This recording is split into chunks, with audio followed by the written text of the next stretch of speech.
Hi, I'm Craig with ApplianceVideo.com. Today, we'll be taking a look at the electronic control on this Whirlpool 4-door refrigerator.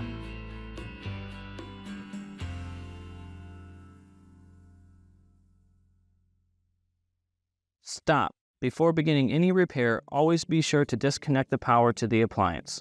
It is also recommended to test the outlet for the proper voltage. There are various reasons why you'd be replacing your electronic control. It could be anywhere from no cool to no power. Now, click on the link below to view this repair video.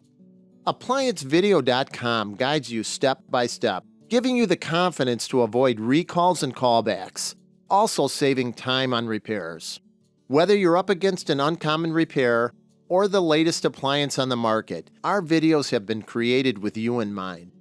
Our growing library of videos have been produced using our factory-certified technicians who have extensive infield experience over the past 30 years.